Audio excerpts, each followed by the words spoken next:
really excited. Kind of a small week of news, but some exciting movies to come out. But there is one more thing that we're gonna quickly touch on before we get into our review. That is that there is another Game of Thrones prequel that has been greenlit for HBO. This one is going to be written by George R. R. Martin and Colony co-creator / executive producer Ryan Condal, and it is based on the House Targaryen 300 years before the events that we just saw on TV in the mothership show Game of Thrones that I believe you've heard of. Yeah, maybe people have heard of it. And a joke you actually said before we came in the pod, and it's very true, is that if George R. R. Martin is writing and producing this show, his book is it's over. It's over. Who cares? There is now. I am putting at maybe like a 5% chance that A Dream of Summer comes out, and the only reason I'm giving 5% is because my theory is that he's been co-writing them together.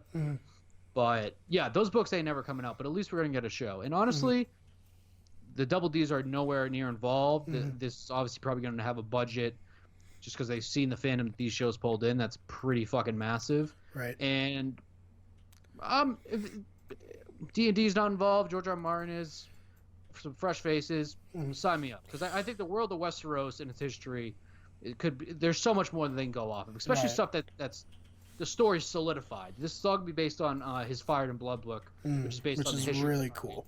Yeah. Yes. So, count me in. I can't wait. I can't wait for more Game of Thrones stuff. That now that the D&Ds are gone. Yeah, I think honestly the best thing they could have done was to like rebuild up hype. Would be to bring George R. R. Martin in to be in charge of this. Like, obviously, a lot of people felt burned by the end of Game of Thrones, and of course that was not a franchise that the HBO wanted to just like forget about, so they had to do something. And I think this is big enough for people to be like, oh yeah, I'll come back and give this a shot, like the more diehard, and then the more casual people will be like, oh yeah, more Game of Thrones, fuck yeah, I'm in. This is really the first time since the show ended, because every time I think about Game of Thrones, anytime I hear Game of Thrones brought up, I basically get sick to my stomach. Right. I don't actually go up, but I get mad pretty much. Like it's something I really don't know if I'll ever go back and watch Game of Thrones, just because I know how it ends, and it pains me to say, because basically the first 6 seasons are near perfect television, especially 3, 4, 5. So this brings back a little hope for me that we're gonna be able to go back to Westeros. There's so much lore and history that George R. R. Martin basically wrote like 2,000 years of history. Just the world building he did for this is massive. It's textbook, the shit that he's done. And it's gonna be really nice to not have every single fantasy show that is coming out be compared and asked if it's the next Game of Thrones. Yeah, because it actually is. I'll probably just say this is probably the next Game of Thrones, because it's set in Westeros. Like I don't need the Lord of the Rings TV show.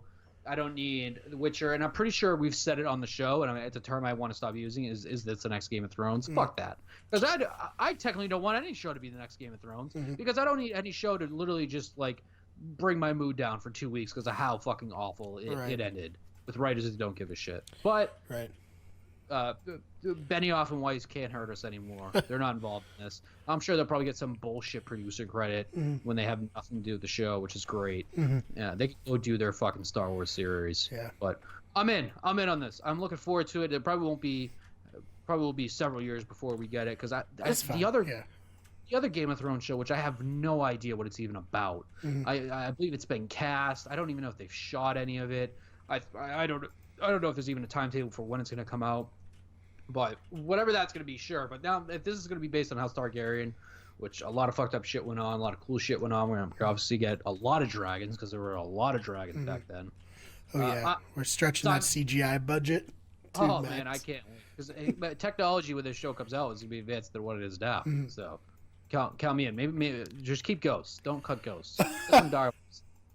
Yeah, I mean, this would be before direwolves really died out of Westeros, I think. So I think it would be cool too to see some older House Stark, like some of the older houses. I think that would be cool. It would be nice to get like Bran the Builder up in here.